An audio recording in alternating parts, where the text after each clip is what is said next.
Le combat que je mène depuis 10 ans, c'est de rapprocher l'emploi de l'habitat, éviter que beaucoup d'actifs, qui soient entrepreneurs, mais surtout les télétravailleurs, donc les salariés dont les métiers peuvent se pratiquer à distance, évitent de passer du temps dans les transports, évitent de consommer de l'énergie, du carburant, évitent de polluer et surtout redeviennent des vivants des territoires qui pour certains sont devenus des territoires dortoirs et pire encore pour d'autres ont perdu des habitants parce qu'il n'y avait plus d'emplois et que les emplois étaient davantage concentrés dans les grandes villes.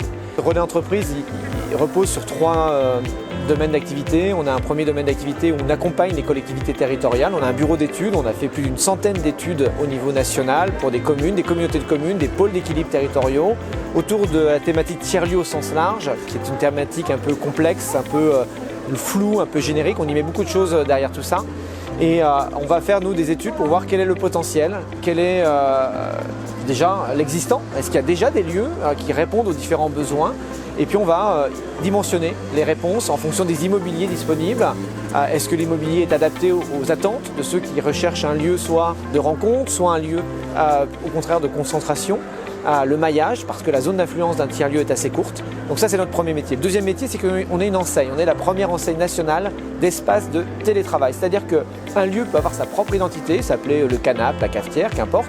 Et quand il s'agit de cibler des télétravailleurs salariés, ils ont tout intérêt à rejoindre l'enseigne Relais d'entreprise avec un S à entreprise qui montre bien que nous sommes l'enseigne qui va rassurer un employeur quant au fait qu'il puisse trouver un relais pour ses salariés. L'affiliation au réseau Relais Entreprise, au-delà de la visibilité et la lisibilité de l'offre, permet de valoriser les kilomètres non effectués. Nous avions déjà une convention avec EDF qui rachetait et qui rachète d'ailleurs, parce qu'on a renouvelé la convention pour 4 ans, les litres de carburant, donc les kilowattheures non consommés par les salariés qui viennent dans des bureaux proches de leur domicile plutôt que prendre leur voiture pour aller à 30-40 km dans la ville la plus proche, et ce au titre des certificats d'économie d'énergie. Et depuis le 1er septembre, on a également obtenu le label bas carbone du ministère de la Transition écologique. Et là, cette fois-ci, on est capable de valoriser les gaz à effet de serre, les tonnes CO2. On est les premiers à avoir obtenu un label dans la catégorie transport pour de la réduction d'émissions de gaz à effet de serre. Et donc ça montre bien que la pratique du télétravail